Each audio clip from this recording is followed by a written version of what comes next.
বাহ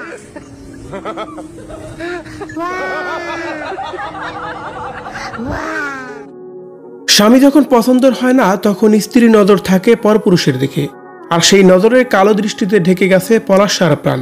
এমনটাই ধারণা করছে অনেকেই। বলছি পলাশের মেধভাবী পাপিয়া সেন সাহার কথা।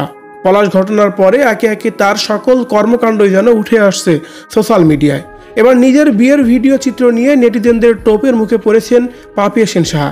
জানা যায় বিয়েটা সে নিজের পছন্দে করেননি, অর্থাৎ পলাশ ঘটনার আদ্য প্রান্তে শুরুটা কি তাহলে এখান থেকে কিনা, সেই প্রশ্নটা এখন সাধারণ মানুষের মধ্যেই দেখা যাচ্ছে। ভিউয়ার্স, এ বিষয়ে বিস্তারিত জানতে অবশ্যই সম্পূর্ণ ভিডিওটি দেখে সঙ্গে থাকুন।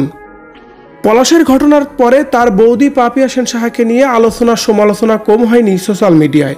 পলাশ ঘটনার সঙ্গে পরোক্ষভাবে জড়িত রয়েছে পাপিয়া, এমন কথাই রটেছে এখন সামাজিক যোগাযোগ মাধ্যমে। পলাশের সঙ্গে ঘনিষ্ঠ মেলামেশার কিছু ভিডিও চিত্র থেকে শুরু করে তার বলা কিছু কথায় নেটিজেনদের প্রথম টার্গেটেই পড়েছেন পাপিয়া সেন সাহা। আর তারই মাঝে নিজের বিয়ের ভিডিও চিত্র প্রকাশ্যে আসার পর যেন আরও বেশি টোপের মুখে পড়ে পাপিয়া। সম্প্রতি সময়ে এমন একটি ভিডিও প্রকাশ্যে আসার পর শোনা যাচ্ছে নিজের ভোলা বলা স্বামীকে পছন্দ করেন না পাপিয়া। তাহলে সেই সুযোগটাই কি পলাশের মাঝে খুঁজে নেওয়ার চেষ্টা করেছেন কিনা পাপিয়া, এই বিষয়টি নিয়েই হচ্ছে অনেক বেশি আলোচনা সমালোচনা। একে তো পলাশ দেখতে শুনতে খুবই স্মার্ট, আর অন্যদিকে তিনিই ছিলেন র্যাবের একজন উচ্চ পদস্থ কর্মকর্তা, যে কারণেই পাপিয়ার নজরে পলাশ ছিলেন এমনটাই গুঞ্জন উঠেছে সামাজিক যোগাযোগ মাধ্যমে।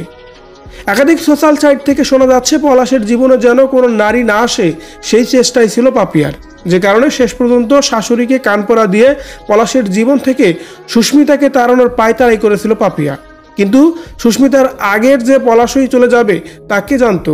এদিকে পাপিয়াকে নিয়ে এসব কিছুর নেটিজেনদের সন্দেহজনক কথাবার্তা মাত্র, এর কোনো সূক্ষ্ম প্রমাণ মেলেনি এখন পর্যন্ত। ভিউয়ার্স, এই বিষয়টিকে আসলেও আপনি কিভাবে দেখছেন? সত্যি কি পলাশের সাথে নতুন কোনো সম্পর্কে যাওয়ার জন্য চেষ্টা করেছিল পাপিয়া? আপনার কি মনে হয়? আপনার মূল্যবান মতামত কমেন্ট করে জানিয়ে দিন কমেন্ট বক্সে।